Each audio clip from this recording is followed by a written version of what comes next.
Merci.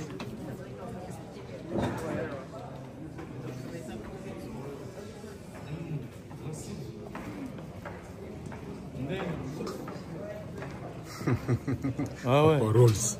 Ouais, ça va Nengo. Babi Moudassimi communication. Oui, il y a confié le midé, le papa Ross, ils sont ensemble avec papa Ross. Ok, on a vérifié. Voilà. Nous avons vérifié. Il y a en conférence quoi. Papa Ross, Nengo. Comment? Ouais, ça va. Vous avez vu les Guébélés, il y a papa Ross. Mais on va pas encore. Tantôt Kim, tantôt États-Unis, tantôt Australie. Double passeport. Ils ont compté la Guinée. Ils ont ma pote belé en fait. La pote belé. Mais vous avez la PGT au Kangiji la communication. Non, Kangandé. Et Kofi Olomide vieux, le grand Mopao. Le roi de la forêt s'appelle un monde d'ordre. Voilà pourquoi on a ya. Tant que nous avons ya tipo. Papa Ross ngao bengana mais moi le bito lingando ça na Kofi Olomide. Non. Mais si vous le message on est à le roi de la forêt tout lingana. Tout ça ça na Kofi Olomide. J'espère qu'il y a 12 thés. Mamadou, est-ce que Mamadou est là? On a 12 thés.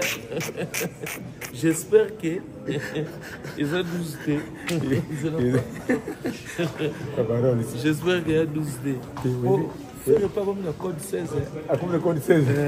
Donc, et bébé boum là. Le sabumba. Le sabumba. Mais on avait 12. Donc, il est à la niveau. C'est bon. Je vais dire qu'on fait le vidéo. On doit payer. Il m'a bien en Zambie. Vraiment. Il y a moyen d'abli. Donc Dieu créa l'homme. Dieu créa l'homme. Moubali à Mamassi. Des fois, tu es la deuxième première dame de la République. La première dame de la République. La deuxième ou la première? La deuxième première. Oh, la deuxième première dame de la République. De la République, Mamassi. Voilà, oui, Mamassi.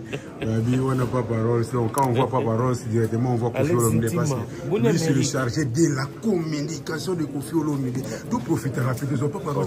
Il n'y a pas de paiement de ça là. Vous êtes de la forêt. Aujourd'hui? Vous êtes de la forêt.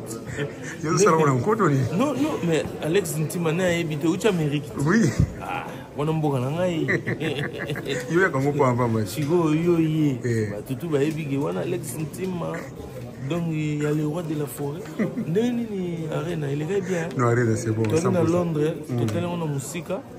Non, en tout cas, plaisir. Non, c'est pas là parce que. Souci dans les alagi, le roi de la forêt, Abetandou le wana. Migné ma pardon, ça on me Abetandou le wana. Ça on me dit pas pardon. Eh, ça on me dit. Ana zoyo. Yo mo ko dashino papa Ross ils allaient me connaître pour aller en France. Un grand point pas parole. Pour aller en France, tout parce que les solo. Ndena plutôt le leg le roi de la forêt fala Abetandou le wana. Parce que bi mama kangandou le bandanga pe na ya na Paris. Ce jour on est là maman événement parce que Kofi Olomide après 19 ans pour monter les bosses à Kangandou dans Londres où il y a bêta qui était Kofi. OK. Et ben là il y a Kofi Olomide. À Paris où il y a na papa Wemba que son nom repose un peu papa Wemba Kenda nae. J'espère là où il est à Zanesengo parce que jour on va les legs makasi. Élisée Montmartre tout et Zika nango. Mais oui raison na Grand Paris Arena. Depuis que batamité mabe bazaki na souci. Musique on est bétaté. Bon. Donc Congo est menacé partout, la richesse dans ce besoin de partout, c'est la musique. Donc ils ont une victoire mourir au Saranate. Ils ont le rôle de récupérer qui partie à Goma. Bon. Donc en tout cas félicitations au roi de la forêt. Dans mon équipe regroupement à Salaki. Donc, message naïe comme en tout cas, tu aimes bien on appelle. Merci beaucoup, Bana Wenge. Donc, au Papa Ross, lui, c'est le chargé de la communication de Kofi Olomide. Donc, quand il parle comme ça avec son cœur ouvert, il y a la vérité. Si vous avez bébé, il y a lobby kaka. Alors, lui, c'est la vérité. Il y a lobby à solo, il y a la vérité. Si vous avez lobby, à lobby. Parce que, si vous avez un moi côté, donc, moi, quand moi, quand on a biso peka il faut récupérer peka Kofi Olomide tous on kaneka koto to be bana pede est wera na Kofi Olomide ba be bana wera lo beka linga Kofi Olomide kaka biso ba fanatique ndem dokina on a GDG mais si vous boso ngabo me biso na gauche to droite to tiki makambo yo au monte ke ba moto le roi pesi monde ordre Kofi Olomide tindeli ngai invitation Alex Ntima foza na conférence à Bivie na Rosala fana zo États-Unis ngai on a yeba na Wenge na zo représenter Wenge en na conférence de presse et à Kofi Olomide quoi voilà merci beaucoup Miguel donc yebsa bana Wenge toza na hippodrome de Vincennes boya pena balobi tolingana tosalisana Kofi Olomide bato bagangi ndribi bakufilma zalaki wana ko baganga te mais tolinga tosalisana omona soko baza kotuna na saki alosa bumba code 16 mais bango bakendango mpe na je mais oyebi ke bagola mpe bamilongo na ndenge afo te tolingana tosalisana feregola oui bien sûr siko jona soko batangi te wana na c'est bon Alexa Timo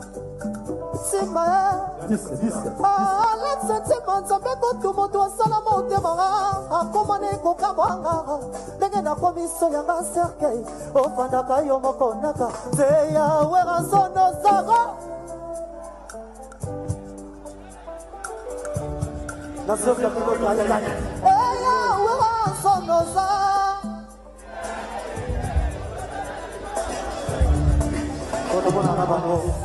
Merci.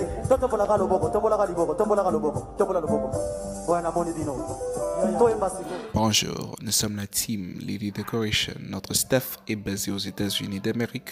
Nous sommes là pour vous offrir nos meilleurs de nos services pour vos événements mémorables et inoubliables. Faites-nous confiance, nous sommes disponibles 7 jours sur 7. Merci.